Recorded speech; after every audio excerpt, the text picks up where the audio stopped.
पिछले कार्यकाल में आप लोगों ने काफी बड़े काम किए। आपने आर्टिकल 370 को रद्द किया, आपने सीए को इम्प्लीमेंट किया, क्रिमिनल प्रोसीजर लॉ लाए, आपने तमाम इस तरह के बड़े काम किए। पर अगर आज आप ऑपोजिशन को देखें तो काफी ऑपोजिशन वाले कहते हैं कि जो है ये जो 370 को जो है वो वापस लाएंगे, कहते हैं सीए हम इम्प्लीमेंट नहीं होने देंगे। और सारे बड़े नेता ममता बनर्जी, चिदम्बरम जी, ये सब इस तरह की बातें करते हैं। तो इसको आप कैसे देखते हैं, क्या कहना चाहिए? देखिए, इनके माइनॉरिटी के वोट प्राप्त करने का टोटका है।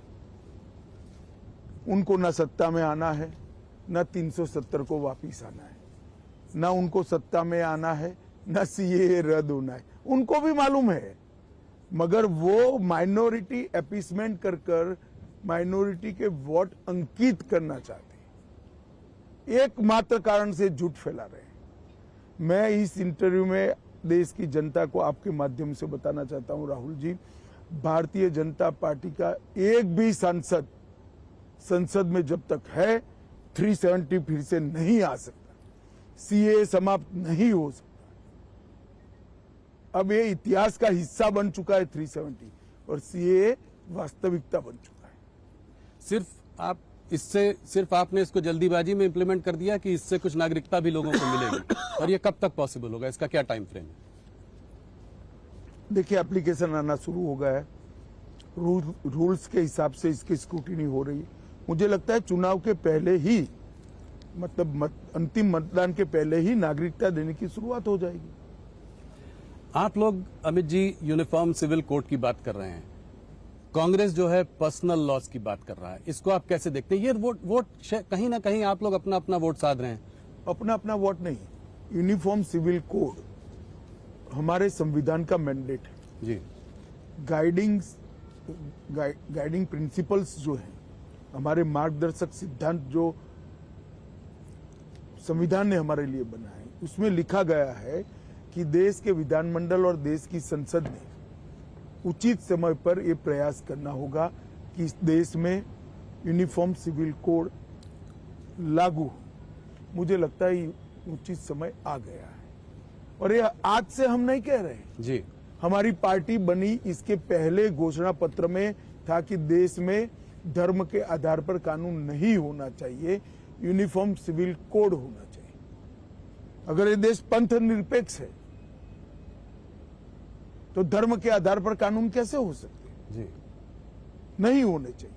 सलमान खुर्शीद जी ने अभी कुछ दिनों पहले, उनका स्टेटमेंट जो है वायरल हो रहा है, वो ये कह रहे थे कि यूपीए 1 और यूपीए 2 की गवर्नमेंट जो बनी वो सिर्फ इस वजह से बनी क्योंकि it could claw back enlightened Muslim into its fold. Congress could claw them back into their fold. इसको आप कैसे देखते हैं? इसके आधार पर ही शायद उनका घोषणा पत्र बना है।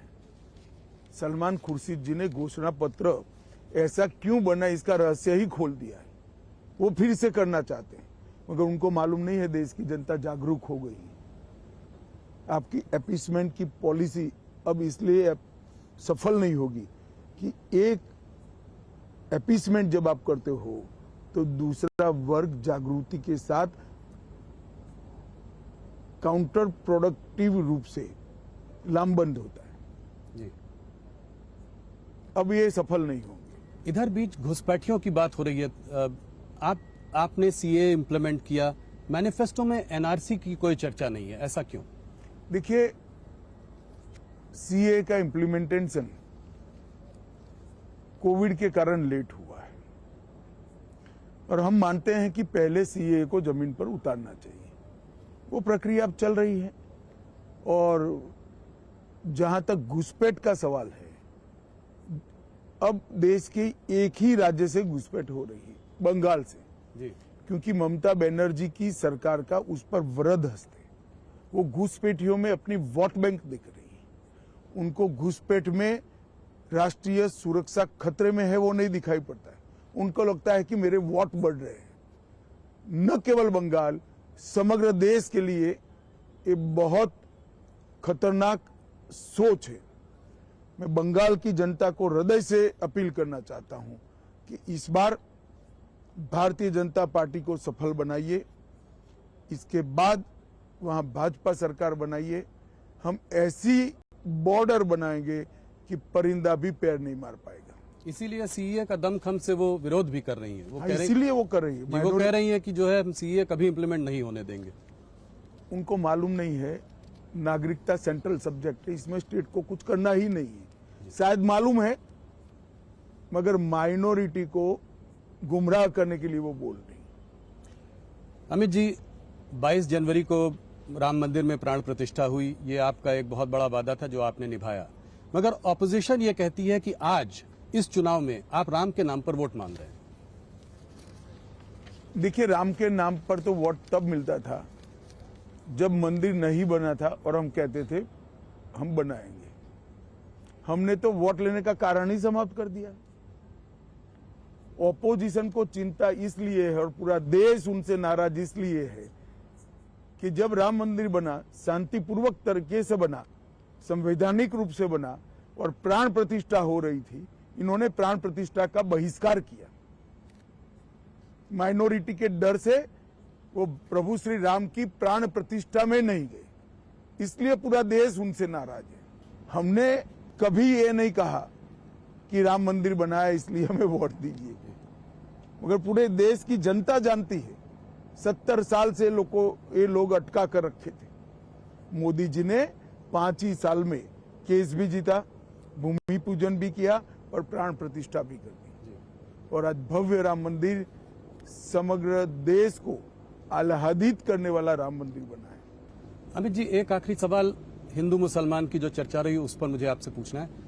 प्रधानमंत्री ने पिछले साल, 1 साल पहले पासमानदा मुसलमानों को एक आउटरीच भी किया, उनके बारे में बातचीत भी की, उनके बारे में वो सोचते भी काफी हैं।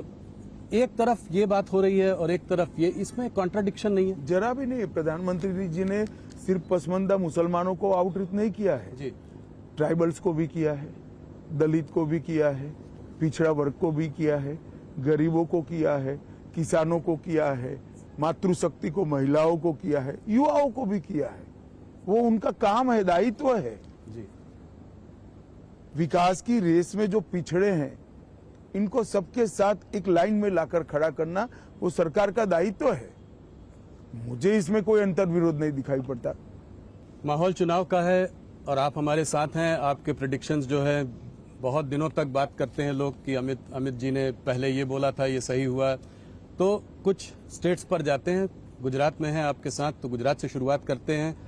पिछले 2 चुनावों से 26 में 26 सीटें आ रही हैं, क्या इस बार हैट्रिक करने की आपको पूरी उम्मीद है? निश्चित रूप से गुजरात में हम 26 की 26 सीटें जीतेंगे। सब और मार्जिन भी सब सीट पर हमारे 19 के चुनाव से ज्यादा होंगे। कुछ ये बात चल रही थी कि क्षत्रिय जो हैं वो थोड़ा सा रूठे हुए हैं आप लोगों से, आप उनके लिए कुछ संदेश? हम बरोबर संवाद कर रहे हैं उनसे जी। मुझे पूरा भरोसा है सब चीजें अपनी जगह पे ठीक होगी। हम 26 की 26 सीटें भी जीतेंगे और हमारे मार्जिन्स में भी बढ़ोतरी होगी। कर्नाटका की ओर चलते हैं। कर्नाटक का चुनाव आपके लिए बहुत अहम है। पिछली बार आप लोगों की वहां बड़ी जीत हुई थी। स्टेट असेंबली इलेक्शंस में आपकी हार भी हुई है हाल फिलहाल में। तो ऐसे में आप कर्नाटका को कैसे देखते हैं? खास करके अभी एक बहुत रेवन्ना जी का एक आज आपने उस पर प्रेस कॉन्फ्रेंस में आपने बयान भी दिया है। तो आप जो प्रताड़ित महिलाएं हैं, जो उसको आप कैसे देखते हैं? क्या क्योंकि वो आपके जो वहां पे सदस्य हैं, आपका वहां उनसे अलायंस है, तो आप कोई अलायंस के प्रेशर में आ जाएंगे? क्या कठोर कदम उठाएंगे आप? मैंने आज सुबह ही भारतीय जनता पार्टी का रुख स्पष्ट कर दिया है। कठोर से कठोर कदम उठाने चाहिए, मगर प्रियंका जी और राहुल जी ये कह रहे कदम क्यों उठाए नहीं जा रहे हैं। शायद उनको मालूम ही नहीं है पोजीशन। स्टेट का law and order state government को संभालना होता है और वहां उनकी सरकार है।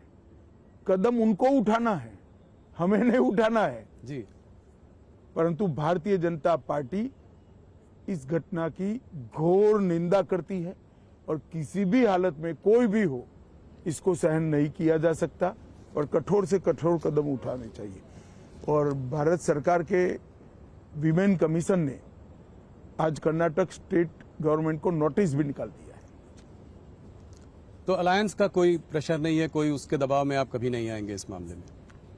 ना हम पर दबाव है, ना हम दबाव में आएंगे। एक और कांड हुआ था, नेहा हिरमत वाला किस्सा, जिसको कि एक लव जिहाद का कलर मिला है।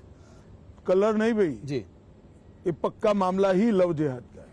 यही मैं आपसे जानना चाहता था, इस पर अगर आप कुछ बता सके, क्योंकि सीएम और होम मिनिस्टर ने कहा ये पर्सनल मामला है। वो अपनी माइनॉरिटी वोट बैंक के कारण ऐसा कह रहे हैं। मुझे एक बात बताइए, बच्ची को, किसी भी बच्ची